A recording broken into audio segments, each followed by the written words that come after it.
참 예수님, 오늘은 성 아타나시오 주교학자 기념일입니다. 아타나시오 성인은 4세기에 아리우스 이단을 거슬러 삼위일체 교리를 옹호하신 분입니다. 아리우스는 성자는 성부께서 창조하신 피조물 중 으뜸이지 성부와 같은 본체는 아니다 라고 주장했는데요.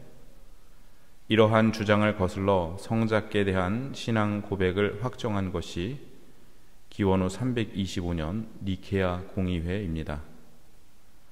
아타나시오 성인은 공의회에서뿐만 아니라 공의회가 끝난 후 니케아 정신을 전파하는 데 큰 역할을 하셨습니다. 아타나시오 성인은 아리우스주의자들에게 박해를 받아 5차례에 걸쳐 17년 동안 유배 생활을 하셨습니다. 당시 아리우스주의자들의 세력은 무척 강했는데 이들은 그리스 철학으로 그리스도교 교리를 해석하려 하면서 결국 삼위일체를 거부하게 됩니다. 아타나시오 성인은 그리스 철학이 아니라 성경 말씀이 교의의 바탕이 되어야 한다고 믿었고 삼위일체 교리를 확정하는데 자신의 삶을 바치셨습니다. 삼위일체 교리를 믿지 않는다면 우리는 성부와 성자와 성령의 이름으로 아멘이라는 성호경부터 바꾸어야 합니다. 이 미사는 성령 안에서 성자를 통하여 성부께 바치는 제사이고 우리 삶은 성령 안에서 성자를 통하여 성부께 나아가는 여정입니다. 삼위일체는 믿을 교리이면서 우리가 살아야 할 신비이기도 합니다. 오늘날 수많은 이단과 사이비 종교의 창시자들이 자신이 새로운 메시아라 주장하고 있는데 대부분 잘못된 삼위일체 교의에서 비롯한 주장들입니다. 초대교회 때 삼위일체 교의가 확립되지 않았더라면 교회는 이러한 이단들로 더한 혼란을 겪었을 텐데 자신의 목숨을 바쳐가며 정통 교리를 수호한 성인들은 교의의 확립뿐만 아니라 교회 일치를 위해 중요한 역할을 하셨기에 오늘 우리 삶에도 여전히 영향을 주고 계십니다. 오늘 제일 독서인 사도행전 15장은 사도행전의 한가운데라 할 수 있는데요. 전체가 28장으로 되어 있기 때문에 양으로도 그러하고 신학적인 주제로도 그러합니다.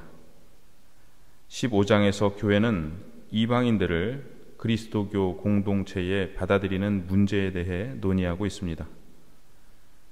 그들을 공동체에 받아들이는 기준이 무엇인가? 사실 이것은 사도행전의 주된 주제 중 하나입니다.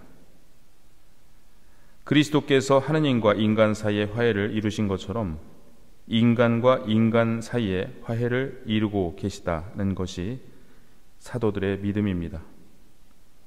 유대인들은 철저히 이방 민족과 구분된 삶을 살았는데 이제 그들이 한 공동체를 이루게 됩니다. 유대인들이 주축이 된 예루살렘 교회 공동체의 역할보다 복음이 세계로 뻗어나가는 과정이 여기부터는 더 중요하게 다루어지며 예루살렘 교회의 수장인 베드로 사도는 사도행전 15장까지만 등장합니다.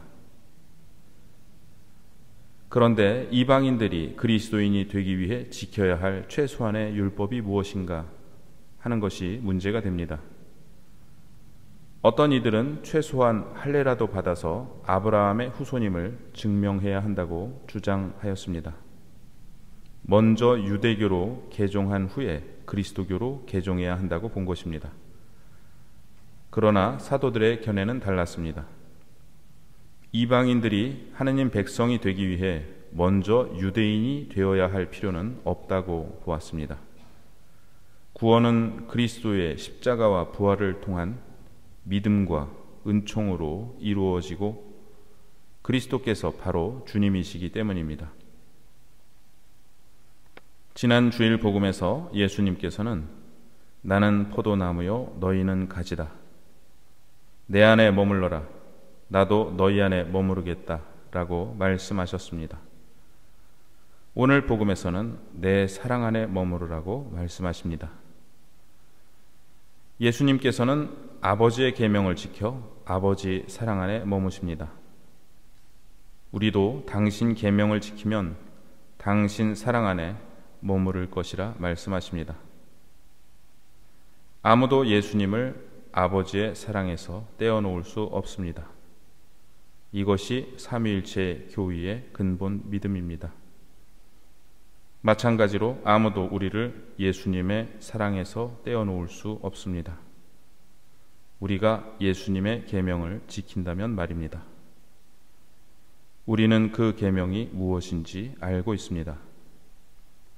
서로 사랑하라는 것입니다.